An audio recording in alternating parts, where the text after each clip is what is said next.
Broadcasting Region 1. Region 1. This is BBS. Bicol Broadcasting Systems Incorporated. DWLV 91.9 MHz. Your news and music stations. BBS. Basta Bareta. Sigurado.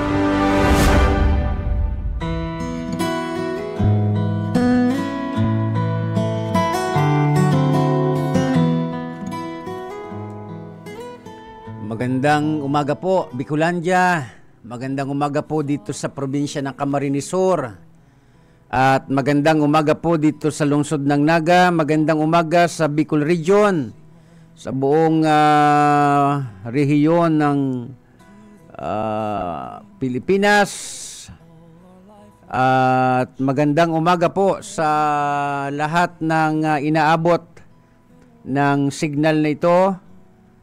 At magandang umaga po sa lahat ng manunood ngayon sapagkat tayo ay live. At magandang umaga din po sa lahat ng makikinig at sa ngayon ay nakikinig na sa kanilang mga transistor radio. Sapagkat may mga nagsabi po sa akin, sabi po nila kapag hindi sila nakakapanood live, ito ay pinapakinggan po talaga nila sa transistor radio.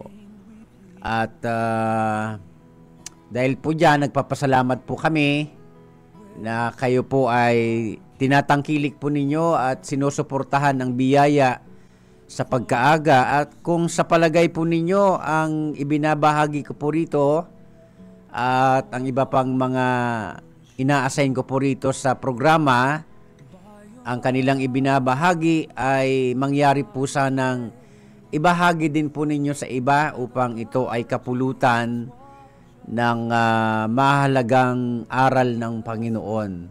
So sa ngalan po ng Alliance of Ministries of Metro Naga Incorporated, at maraming salamat din po sa ating sponsor, si Ma'am Lalaine Villaferte Abunal at sa buong Villaferte family. At ako po ang inyong lingkod, Pastor Luis Bolaños sa technical, si Sir Stephen Fabi sa loob ng ilang mga minuto. Tayo po ay magpasimula ng ating umaga, ng ating araw sa pamamagitan po ng pagbabasa at pag-alam ng mga aral ng Panginoon upang sa ganoon ito ay makatulong maging pundasyon ng ating mga gagawing mga pagpili sa ating mga decision making sa buong maghapon. Magandang umaga po kay Sir Luis R. Sanosi Jr. at sa lahat pa po ng makakapanood sa umagang ito. Sige, tuloy-tuloy na ho tayo at ngayong umaga mula po sa awit kabanatang 63 talatang 1. Dito po manggagaling ang ating devotional message upang maging gabay ito ng ating buhay. Sa Tagalog po, awit kabanatang 63, talatang 1. Pero babasahin ko po ito dito sa Old English, King James Version, mula po rito sa Psalms, chapter 63. Verse 1, ganito po ang nasusulat. O God, Thou art my God. Early will I seek Thee. My soul thirsteth for Thee. My flesh longeth for Thee in a dry and thirsty land where no water is. Manalangin po tayo. Ama naming Diyos sa langit, sa mga oras pong ito, kami po ay nagpapasalamat muli sa buhay na muli po ninyong kaloob at pahiram sa bawat isa sa amin. Sa buong maghapon, tulungan po ninyo kami na magamit namin ng tama ang buhay na iyong pahiram. At sa mga oras na ito, sa aming sama-samang pakikinig, pag-aaral ng iyong mga banal na salita, ang banal mong Espiritu ang magbigay sa amin ng kaunawaan dito sa aming pag-aaralan. Purihin ka, Ama, pasalamatan ka sa tanging pangalan ng aming Panginoong Hesukristo. Amen. Magandang umaga po kay Ma'am Claire Dacuya Ricafort. Ang sabi po ng ating kababasa lamang sa Awit Kabanatang 63, talatang 1, O Diyos, Ikaw ay Diyos ko. Hahanapin kitang maaga. Kinauuhawan ko. Kinauuhawan ng aking kaluluwa.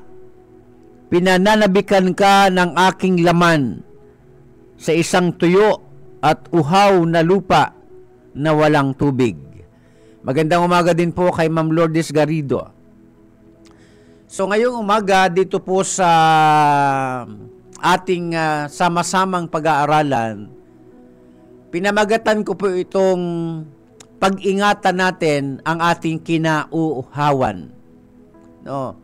Maging aware po tayo sa ating mga longing, sa ating mga buhay.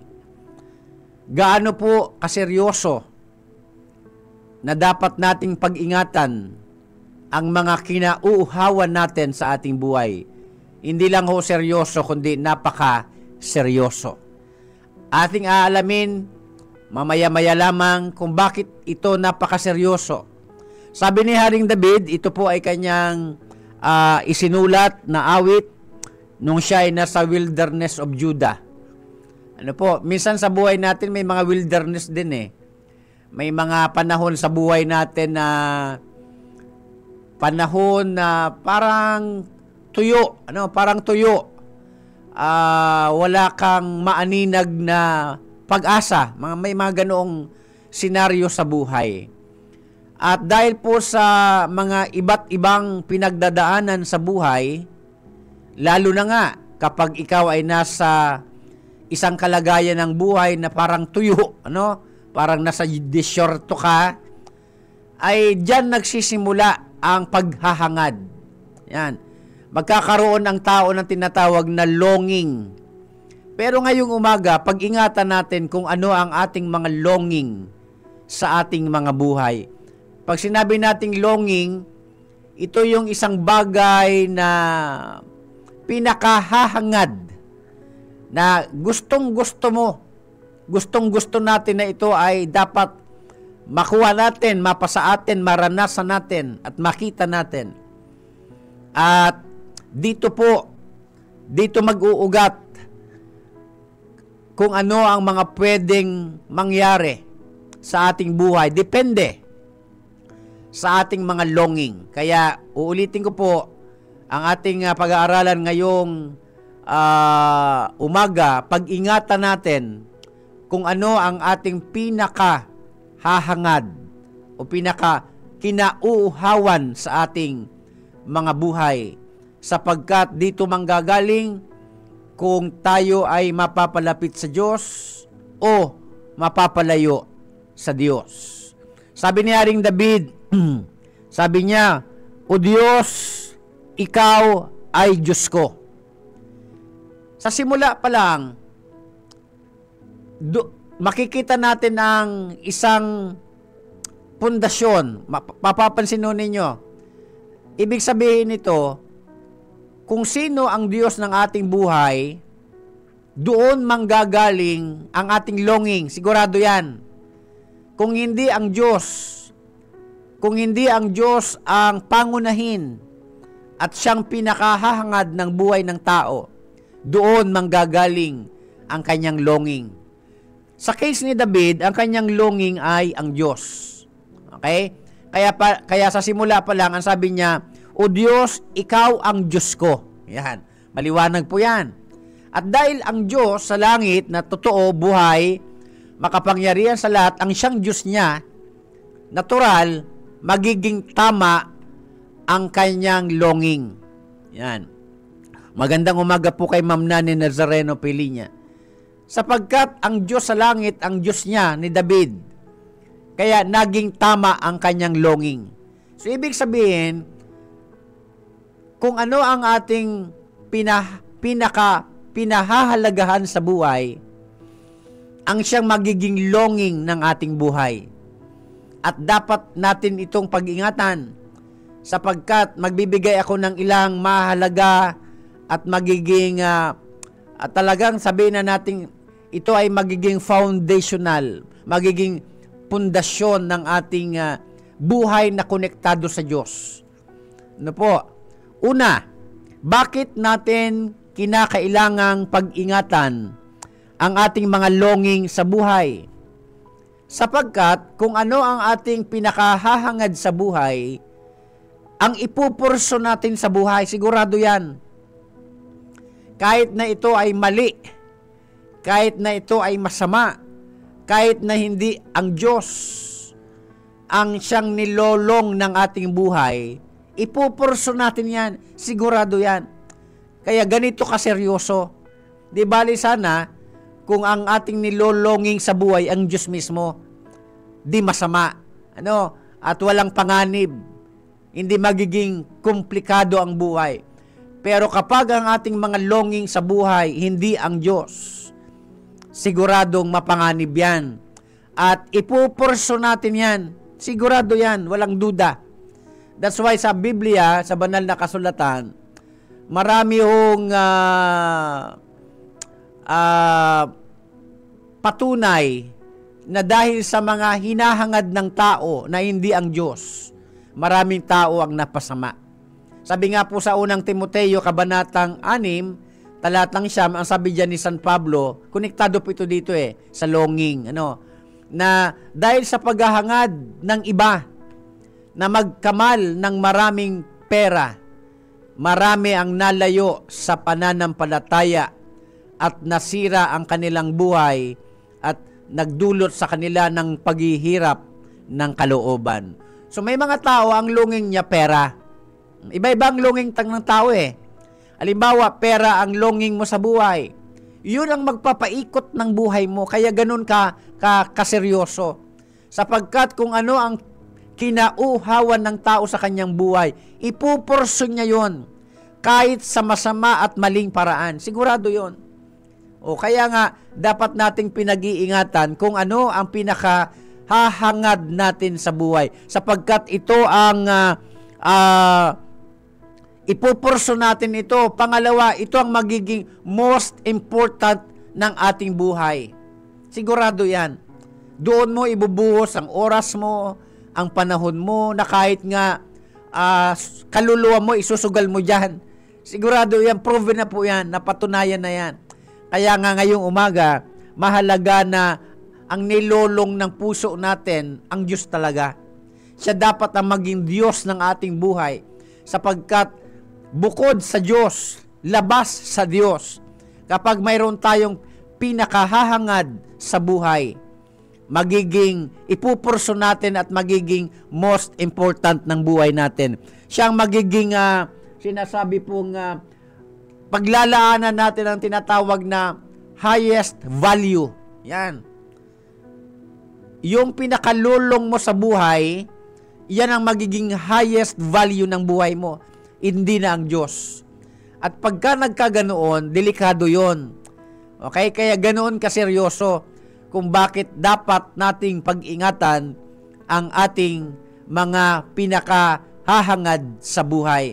Sabi nga po ng Panginoon Kristo, ano ang mapapala ng tao kung mapasa kanya man ang lahat sa daigdig na ito na kanyang nilolong, na kanyang pinakahangad, pero ang bayad naman ito, ang kapalit naman ito ay ang kanyang kaluluwa o ang kanyang buhay. Anong mapapala ng tao?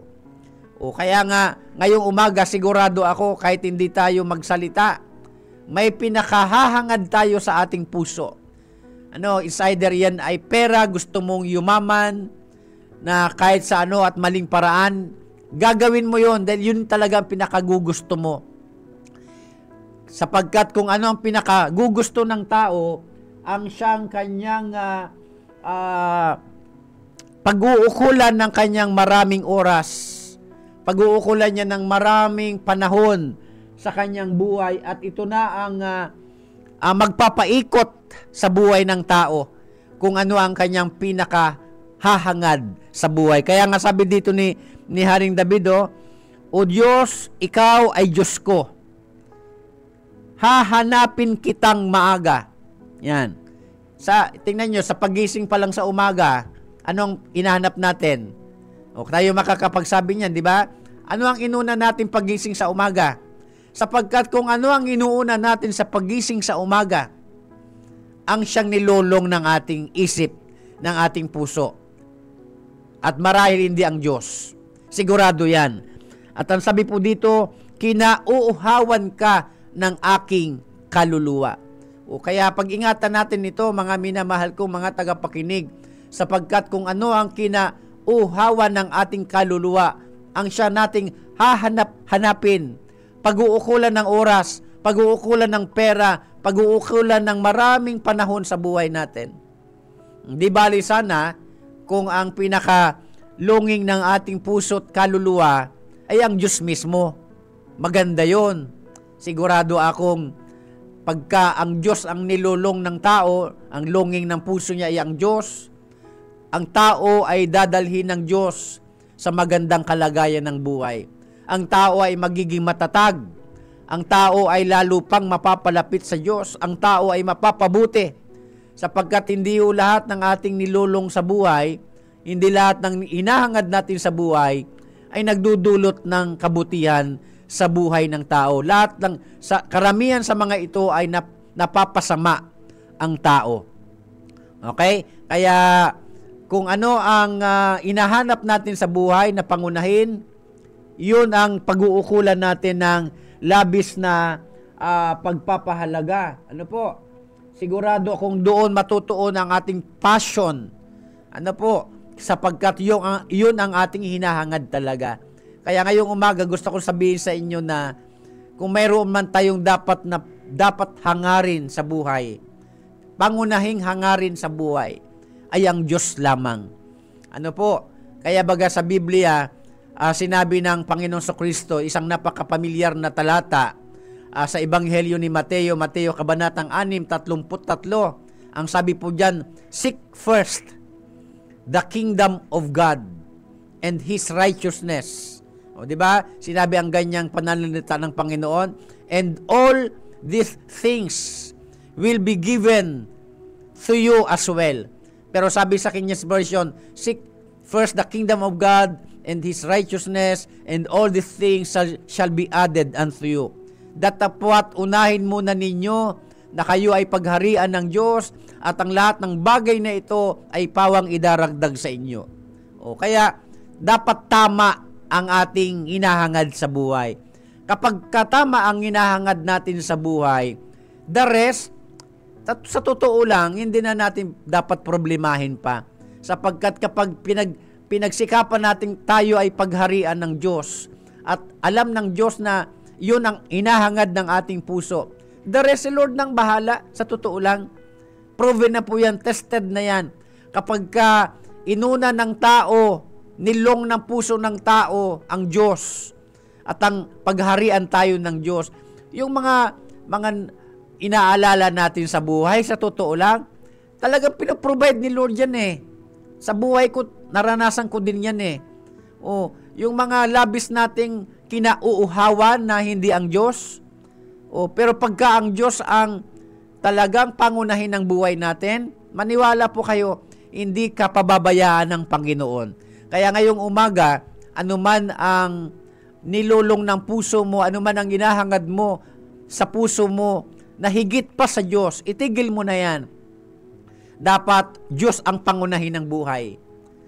Dapat ang mangyari sa buhay natin, ang Diyos natin. Ano po? Siyang magiging buhay natin. Siyang source. Siyang panggagalingan ng lahat ng ating pangangailangan. Siya ang provider. Siya ang magsusustain ng ating needs, ng ating pangangailangan. Siya ang magsusustain sa atin ng lakas sapagkat siya nga ang ating buhay. Kaya dapat maging maliwanag yan sa atin. Kaya nang sabihin ni Haring David na, Diyos ko, ikaw ay aking Diyos. Ang ibig sabihin noon, pinapayagan ni Haring David ang Diyos na siyang magmaniobra ng kanyang buhay. Mga minamahal kong mga tagapakinig. Kaya ganito ito kahalaga. Kaya ngayong umaga, kung may pinakahahangad ka sa buhay na inilalayo ka sa Diyos, itigil mo na yan. Kung may mga bagay na kumukuha ng iyong atensyon pero inilalayo ka naman sa Diyos, itigil mo na yan. Mapapahama ka lang. Mapapalayo ka lang sa Diyos. Dapat ang ating mga pinakahahangad sa ating buhay ay ang Diyos lamang. Walang iba. Magandang umaga po kay Sister Rina Berno Celeste. O kaya mahalaga yon, ano po? Dahil kapag hindi natin ito naintindihang mabuti, pwede tayo nitong akayin sa na magiging dahilan para tayo mapalayo sa Diyos. Yan po, may nag-message po dito sa aking messenger. Magandang umaga po, Pastor Louie. From Jen Diases. Jen Diases.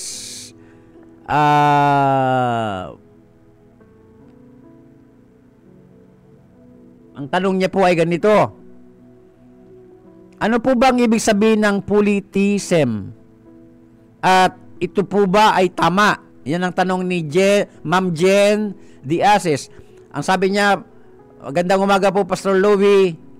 Ay tanong lang po ako, ano po ba ang ibig sabihin ng politism? At ito po ba ay tama? Yan, mayroon pa po tayong 8 minutes. O, sige po, sagutin po natin ito. Ang sabi po ni Ma'am Jen Diases, hindi wala po ang kanyang profile picture ay hindi mukha, kalikasan. Okay, ang politism po ay nagpo-promote ng many gods. Okay? It promotes many gods.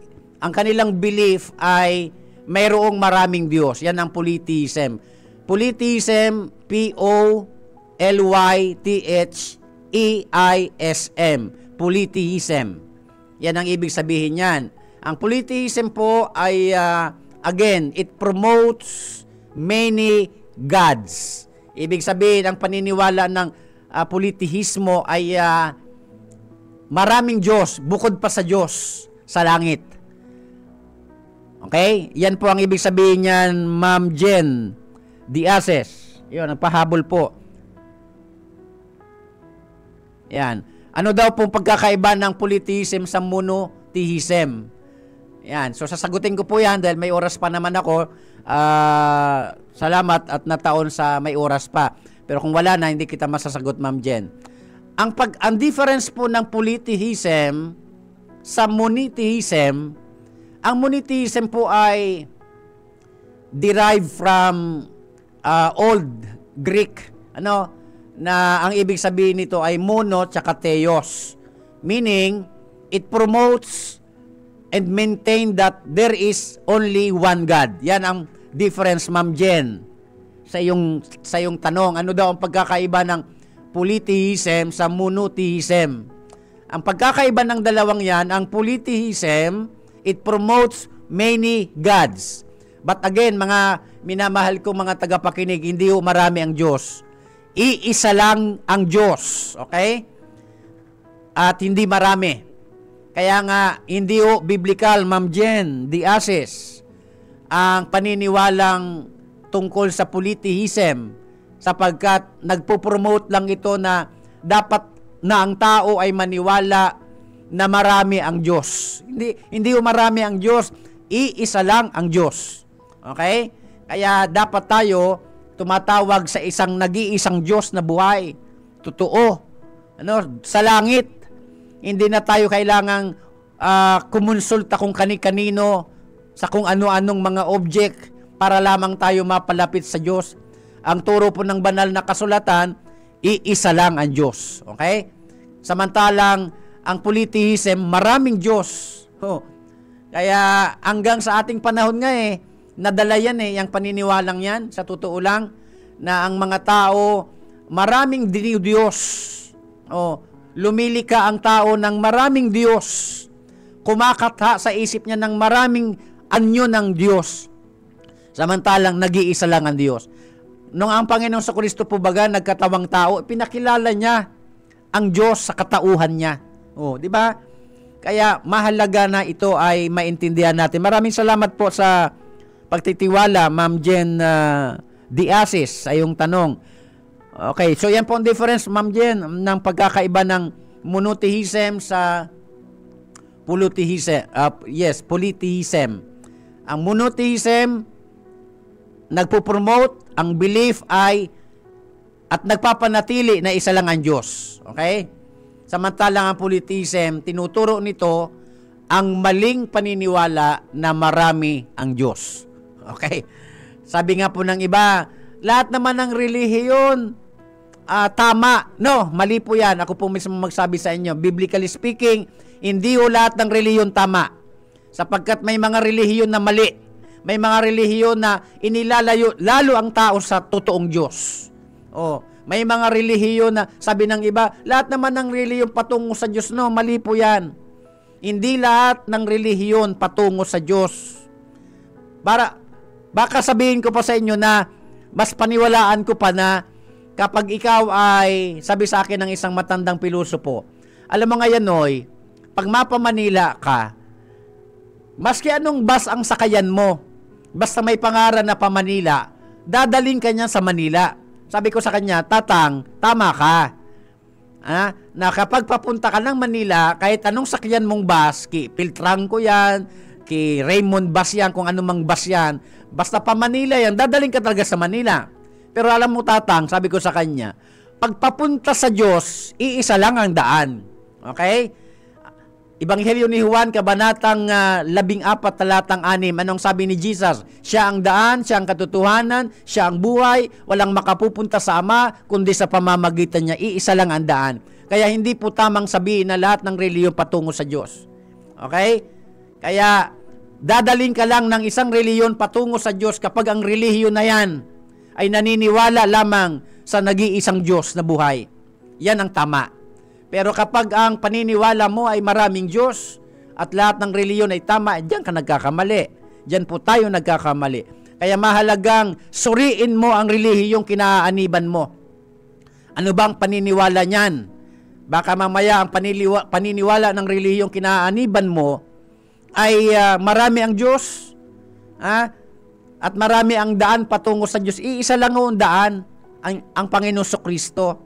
Kaya nga siya nagkatawang tao para ang tao ay i-guide, dalhin sa tamang daan patungo sa Diyos. Kaya yan ang sagot ko, Ma'am Jen Diasis, at tapos na po ang aking oras. Yan po ang pagkakaiba ng monotheism sa polytheism. Ang monotheism, iisa ang Diyos. Ang polytheism, maraming Diyos. Manalangin po tayo.